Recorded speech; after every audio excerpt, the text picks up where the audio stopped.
me is that a death is coming to the United States. It's going to be a very big death.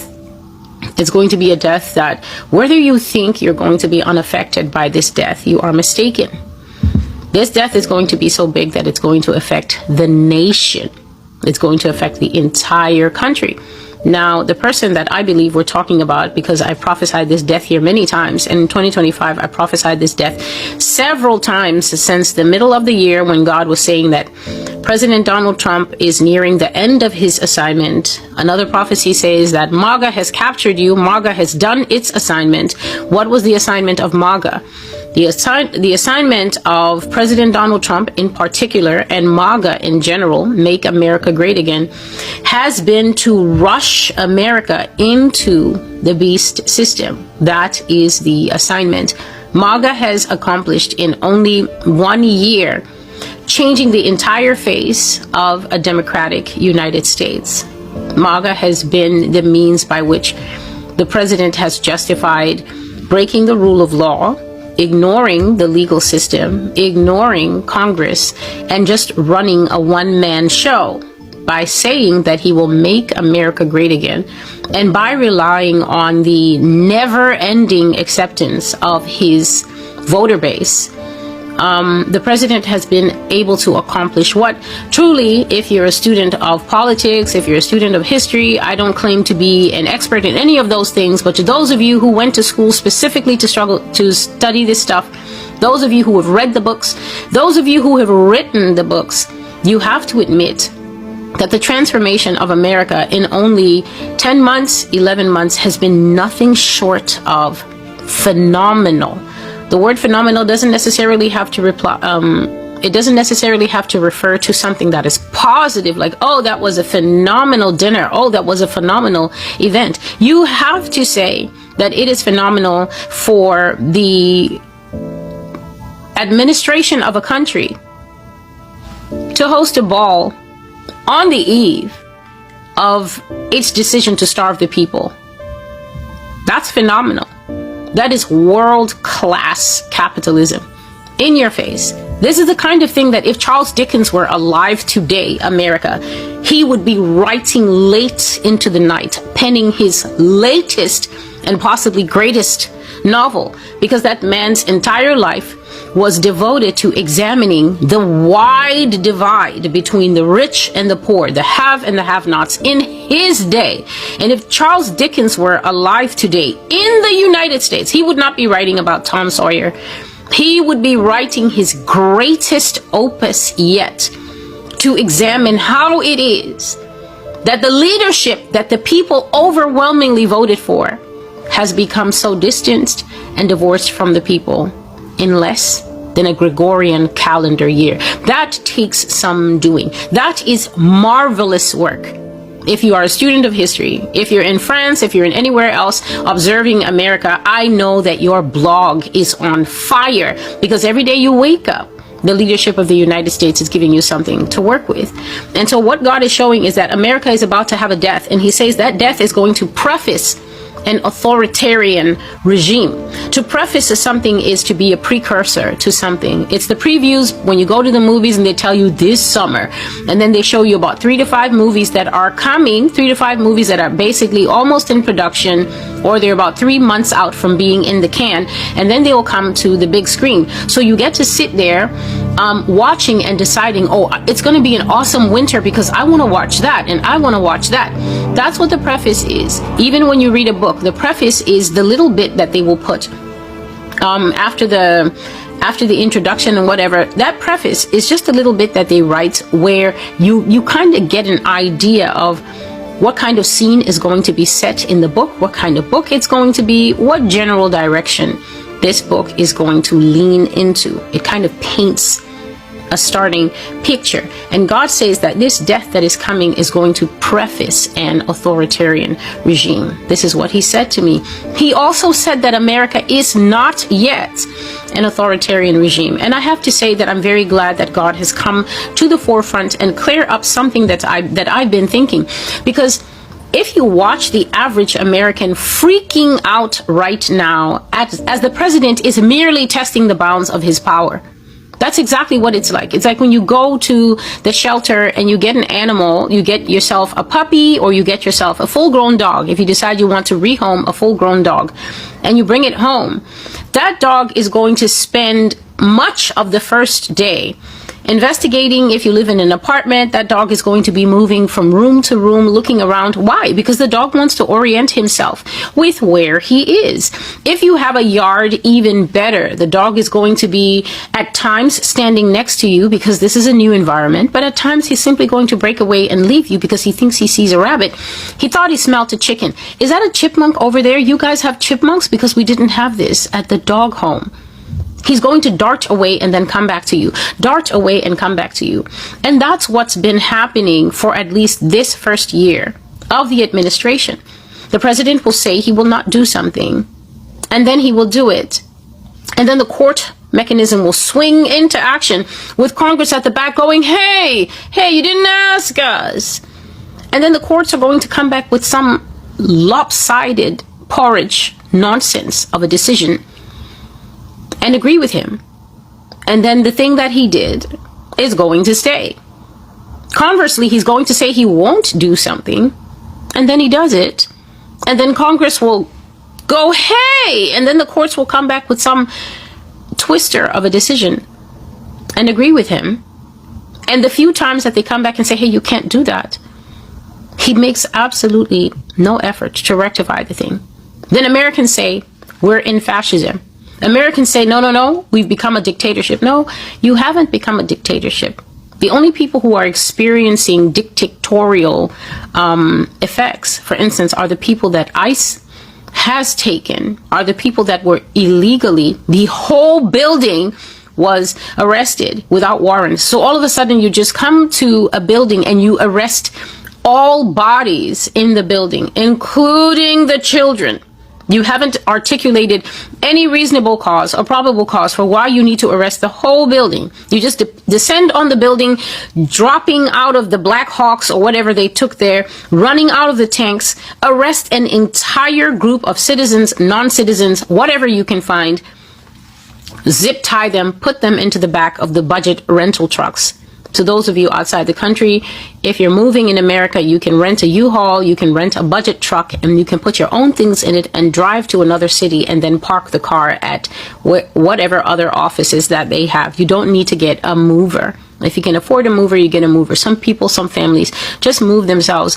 So the government simply went to get moving vans, moving trucks, which do not have windows at the back. Please understand, when you're moving your bed, your fridge, and your washing machine, they don't need to breathe. So the back of a budget truck has no windows, it has no fans, no nothing. It is a sealed dark box. That is what the US government put people into, zip ties, without articulating, explaining to any of them why they're being arrested. Basically, an entire apartment was raided in this country.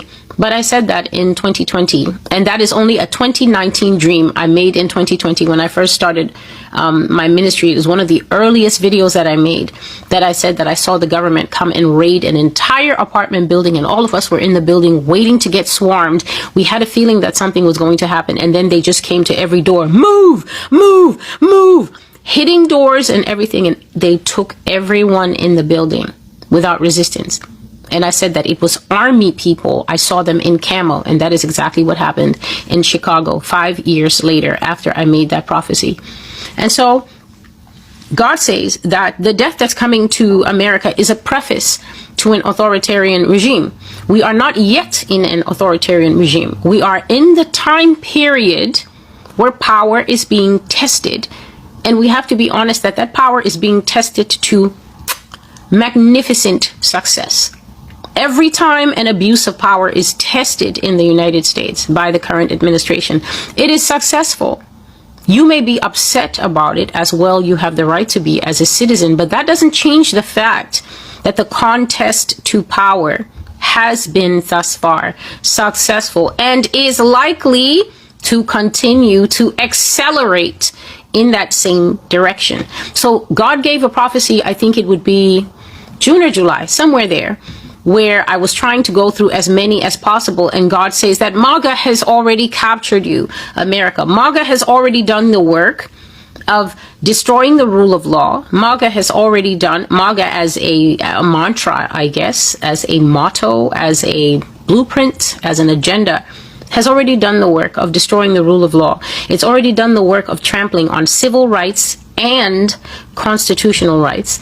And so God is saying, and has been saying, I've been prophesying it for at least the remaining half of the year, that the president is nearing the end of his usefulness to the people who were using him.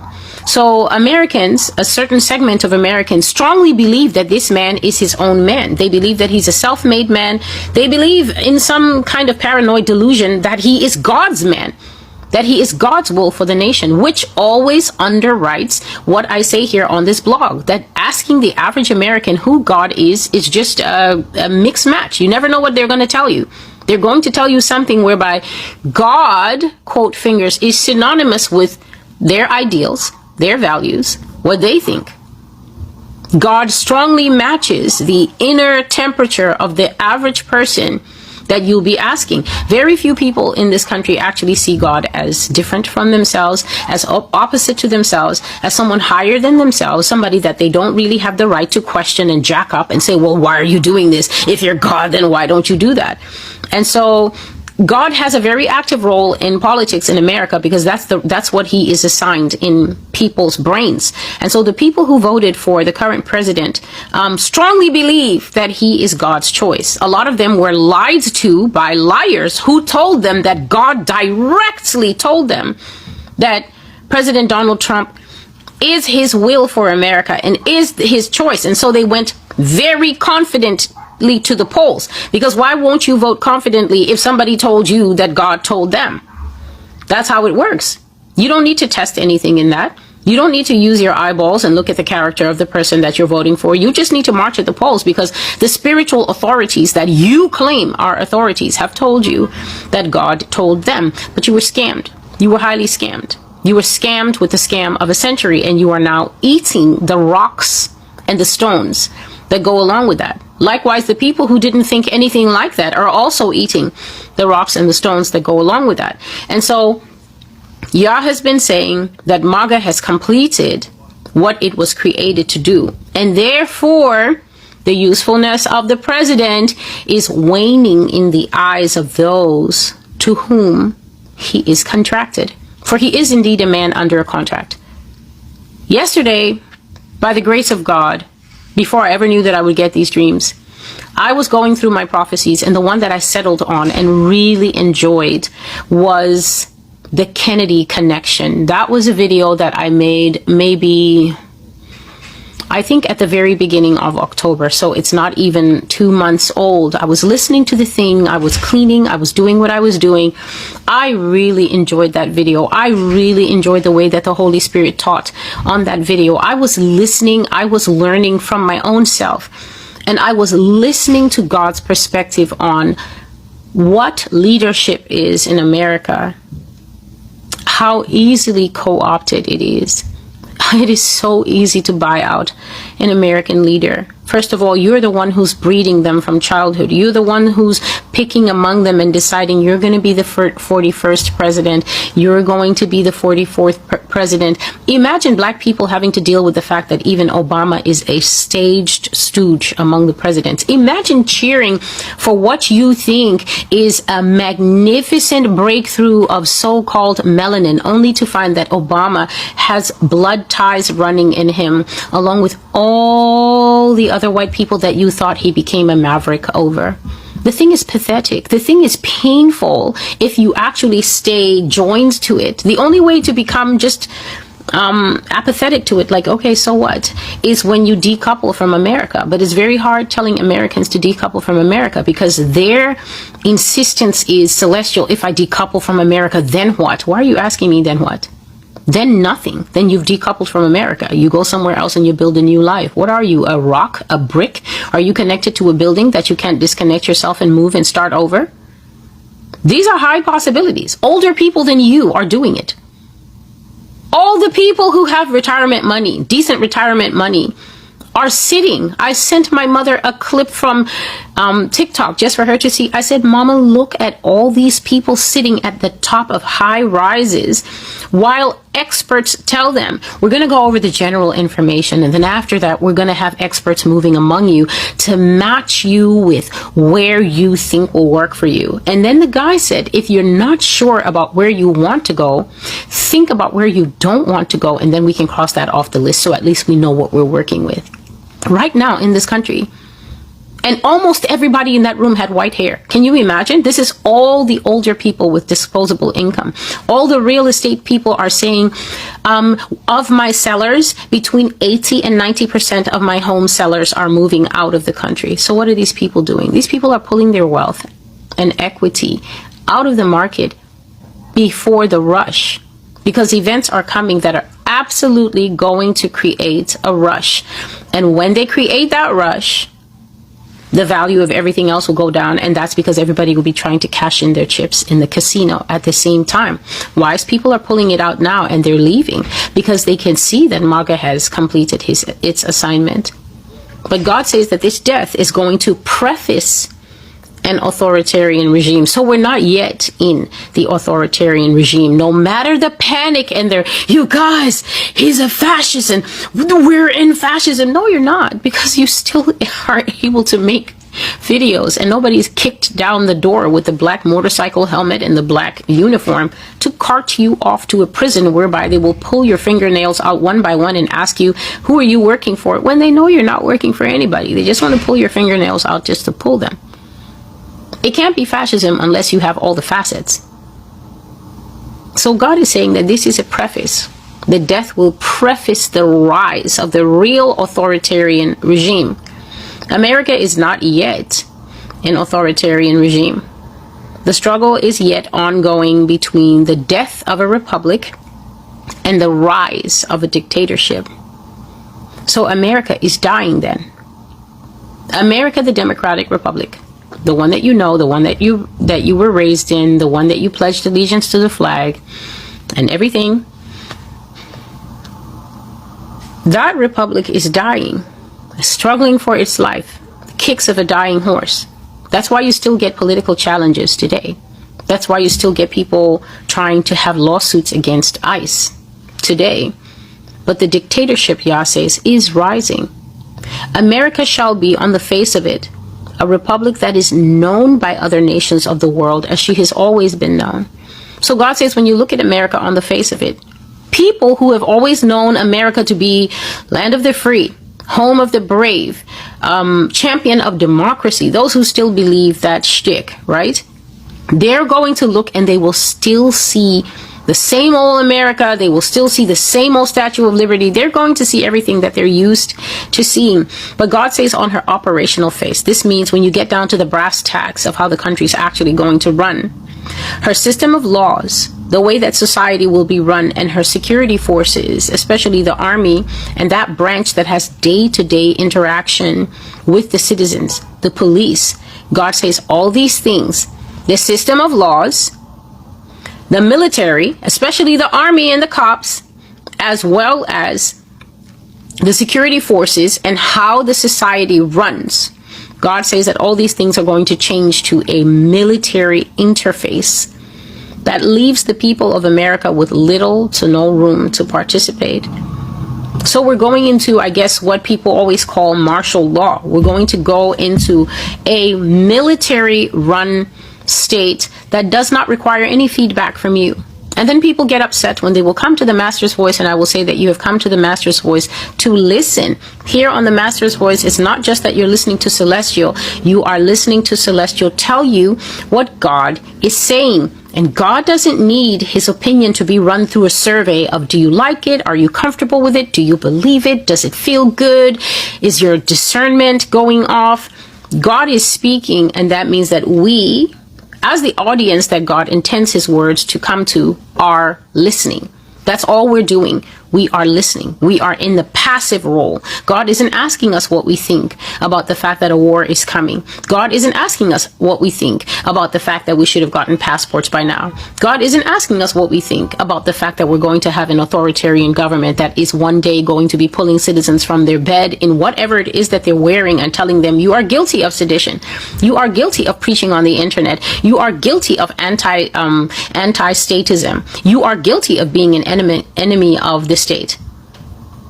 Oh, what was that one from the Handmaid's Tale version of the prophecy? You are guilty of being a troubler of the crown. That's where you ladies, that when your husband starts cheating, then you start complaining. Then you start saying, Edmund, who's this second diamond ring for? I never got a diamond ring from you. And Edmund, what are these charges? And then Edmund will start going to work and making mistakes on purpose, hoping that his supervisor will say, you're making many mistakes today. You're costing the crown money. And then he will say, I am troubled. I have a troubler.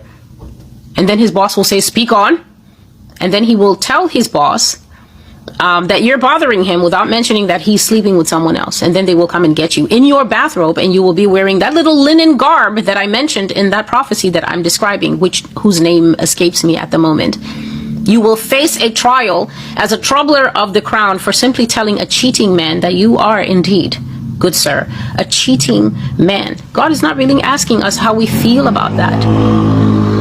So when we're in a spiritual space and we can't absorb what the Holy Spirit, who is our biggest supporter, is telling us without, well, I just feel that, and I just feel, then what are you going to do when you get outside and you find that the entire apparatus, not only of the government, but of the security forces who have more power than you, the government that has more power than you, and the nation that you live in, the very society, starts telling you, we don't need any input from you, actually.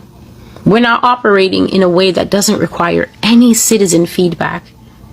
Those who have been trained to keep quiet in front of God will definitely know by that time how to keep quiet in front of guns.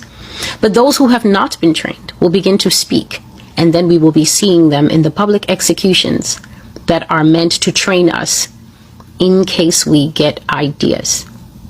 So that is the first dream. Just a moment, please. The dream of a death that kind of forced everyone to be in mourning, that kind of forced everyone to be grieving, that was taking place, I guess, in a kind of situation where if you actually did show how you felt, so that you were happy or whatever about the death, then there were bound to be, it wasn't said out loud, but there were bound to be repercussions. And basically, America, if you didn't learn from the killing of Charlie Kirk, right?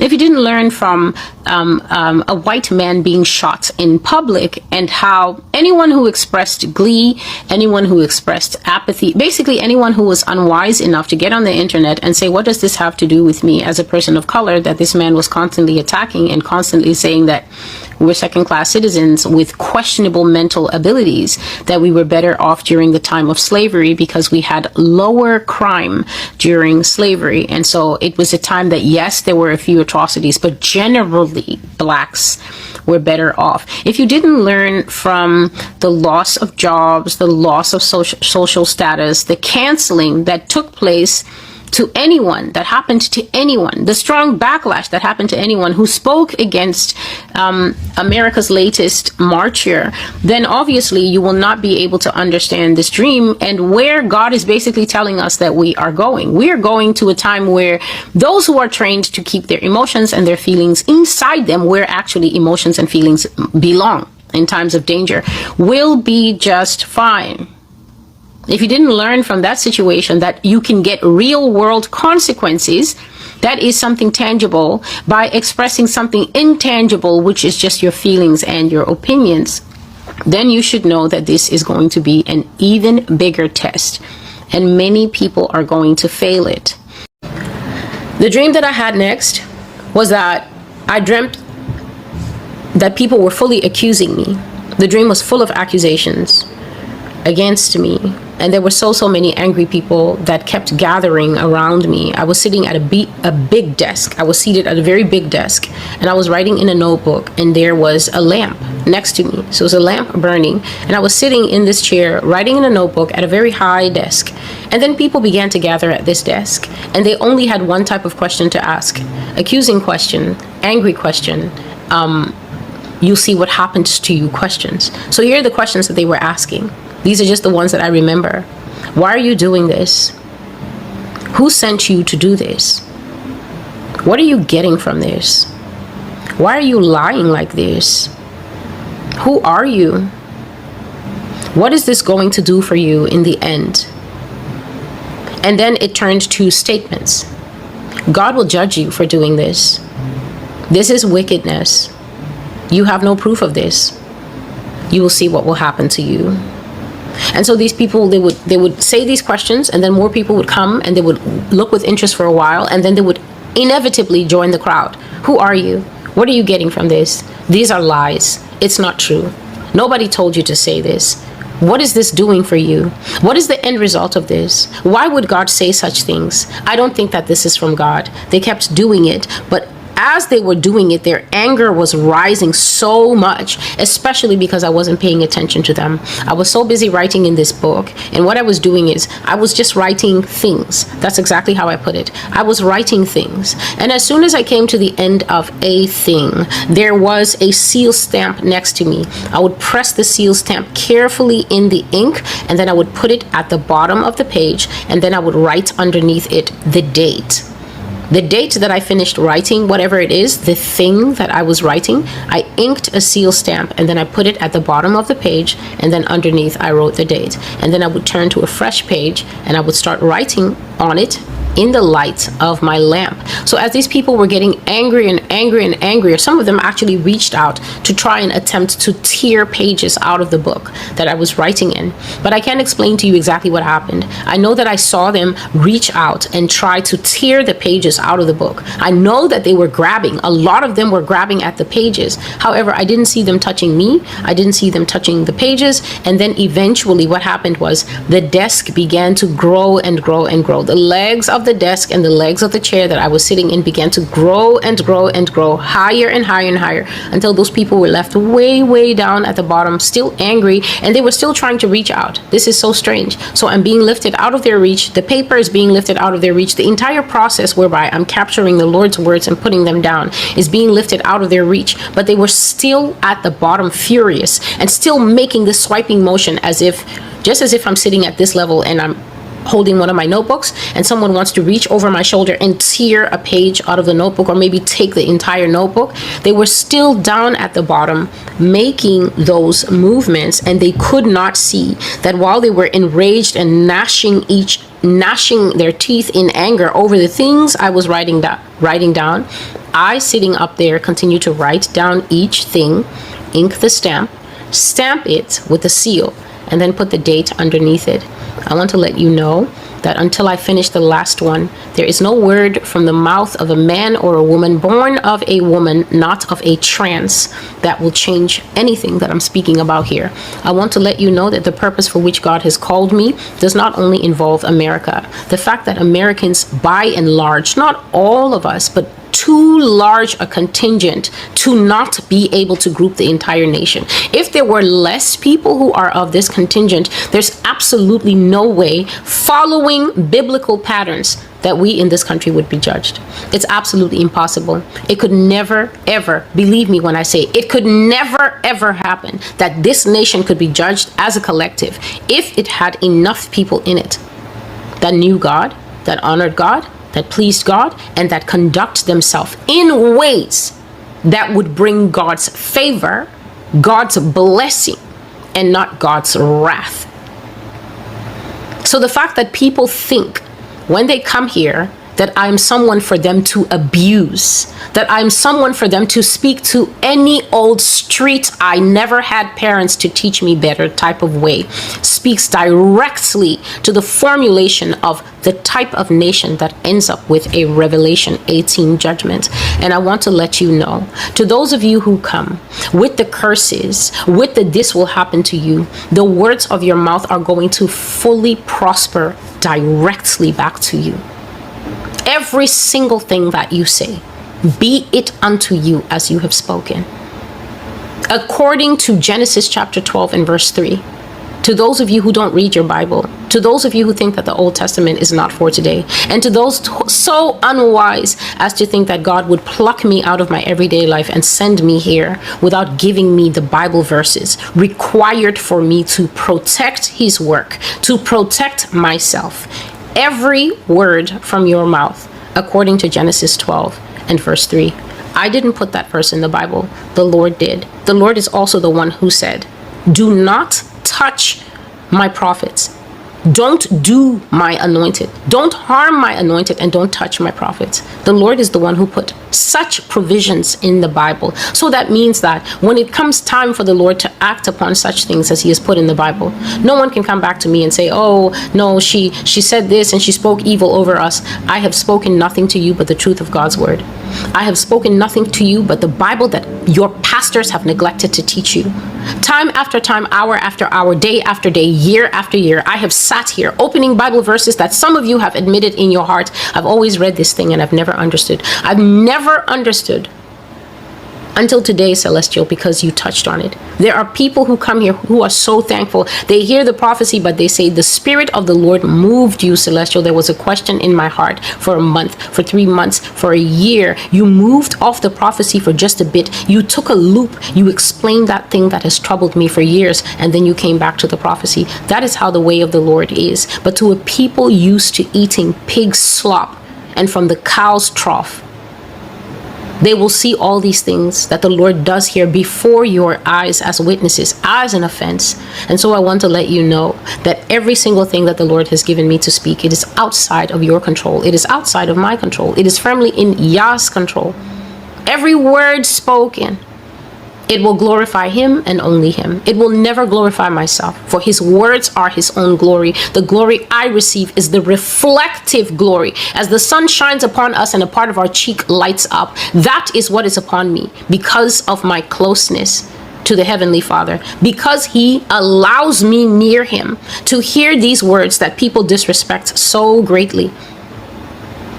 When the time comes for those who have trampled or attempted to trample this blog, these words under their feet, the judgment that will come against you is simply God will ask you, if my daughter could sit in quietude, hear me, and write down what I said, and she was not hesitant, and she was not a coward, and she brought forth every word, no matter what she knew it would cost her, the anger it would cost her, the rage it would incite in the people who were listening to her, the rebuke, the disrespect, the fact that some of you are outright stalkers who think you can keep sending me everything in email. I just want to let you know that once your name goes into my spam filter once, every single word you send me is shredded.